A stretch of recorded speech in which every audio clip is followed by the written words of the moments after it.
مجھے تو سمجھ نہیں آتی ملی غیرت کدھر چلی گئی، دینی غیرت کہاں چلی گئی۔ ہم پتہ نہیں زندہ ہیں، ہمارا زندہ رہنا جرم ہے اگر ہم ان کی مدد نہیں کر سکتے۔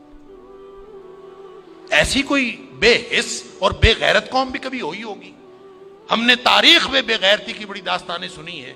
اللہ تعالیٰ قرآن میں فرماتا ہے وَمَا لَكُمْ لَا تُقَاتِلُونَ فِي سَبِيلِ اللَّهِ، اب تمہیں کیا موت پڑ گئی ہے، اب کیوں نہیں لڑتے تم اللہ کے راستے میں؟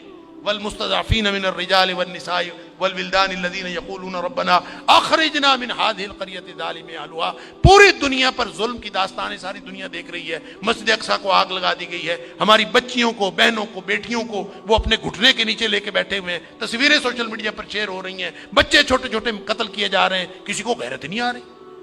مجھے تو یوں لگتا ہے یہ ہماری نمازیں، ہمارے سجدے کیسے قبول ہوں گے؟ ہم جو مجرم ہیں جو آرام سے بیٹھے رہیں، کیا کریں؟ بے بسی کی انتہا ہے۔ میرا دل یہ کر رہا تھا کہ میں پاکستان کے جو حکمران ہیں، اگر 58 اسلامی ملکوں کے حکمرانوں کو تو ہم کچھ نہیں کہہ سکتے، اپنے ملک کو حکمرانوں کو تو کچھ کہہ سکتے ہیں کہ حکمرانوں اور فوج کے سپہ سالاروں، اگر تم ان کی مدد کر سکتے ہو تو کرو، ذمہ داری تو تمہاری ہے۔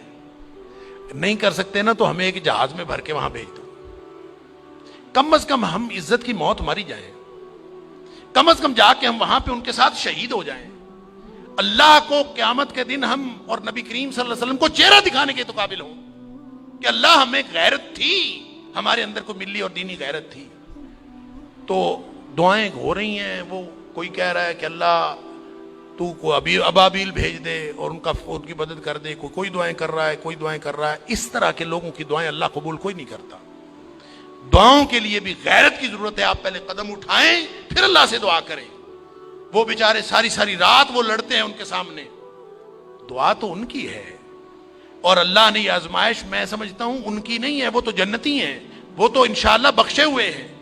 آزمائش یہ باقی ساری دنیا کی ہے، ہم ان کی وجہ سے مجرم بن رہے ہیں، اللہ تعالیٰ معاف فرمائے۔ تو یہ جب قاری صاحب پڑھ رہے تھے تو مجھے خیال آ رہا تھا کہ اللہ ان بیچاروں کے پاس طاقت نہیں ہے، وہ پتھر اکٹھے کر کے بیٹھے ہیں، توپوں بندوقوں کا مقابلہ پتھروں سے کیسے ہوگا؟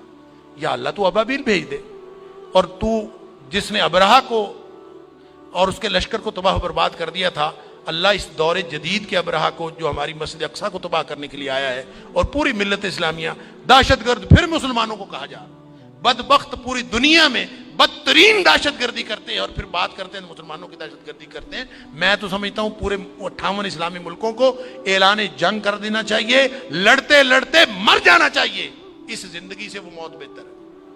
ہم نے کیا کیا ہوا ہے؟ کیسی زندگی، کیسا دین، کیا کلمہ پڑا ہوا ہے ہم نے، کیسی قرآن کی باتیں، کیا قرآن کے دروس۔ ہم یہاں سکون سے بیٹھے ہیں، پنکھے چل رہے ہیں، موج میلہ پانی پینے کو مل رہا ہے، نماز آرام سے پڑھ رہے ہیں، سجدے آرام سے کر رہے ہیں، وہاں ہماری بہنیں بیٹیاں لٹ رہی ہیں۔ کہاں گئی غیرت ہماری؟ انا للہ و انا الیہ راجعون۔ مجھے تو یوں لگتا ہے کہ شاید یہ ہمارے آرام سکون سے کیے ہوئے سجدے بھی کہیں جرم نہ بن جائیں۔ اللہ تعالی ہم سب کو معاف فرمائے۔